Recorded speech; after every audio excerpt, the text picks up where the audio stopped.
CF and students ఒక CF and స్టూడెంట్తో ఒక 25 minutes 30 minutes మాట్లాడిన తర్వాత ఈ వీడియో చేస్తున్నాను. And if you feel that this video is having a lot of impact on you, ఖచ్చితంగా video share చేయండి. లేదా ఈ వీడియోలో ఉన్న కంటెంట్ మీద డిస్కషన్ అయినా సరే మీ ఫ్రెండ్స్ పెట్టండి. అదేంటంటే ఈ స్టూడెంట్ అడిగిన question, sir CA foundation CA inter దందని పాస్ అయిపోతున్నాం సార్, ఎందుకు సార్ సిఎఫ్ అని రిపీటెడ్గా ఫెయిల్ అవుతున్నాం?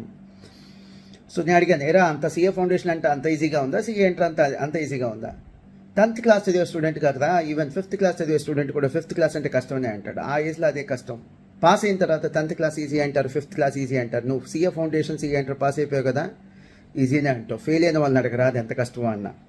మరి ఇక సిఎఫ్ అని ఎందుకు సార్ ఫెయిల్ అవుతున్నారంటే చాలా సింపుల్ రా. 10th క్లాస్కి పెట్టినంత ఎఫర్ట్స్ కూడా సిఎఫ్ అని పెట్టక చాలామంది ఫెయిల్ అవుతున్నారు. అందరు కాదు కానీ చాలామంది ఫెయిల్ అవుతున్నారు. మీరు కూడా మీ ఫ్రెండ్స్ కూడా సిఏ ఫైనల్ ఇందువల్లనే ఫెయిల్ అవుతున్నారు, దిస్ ఈజ్ అ రీజన్ అనిపిస్తే కనుక మాస్టర్ మైన్స్కి రండి, ఒక సిస్టంలోకి రండి, ఖచ్చితంగా మంచి రిజల్ట్తో వెళ్తారు.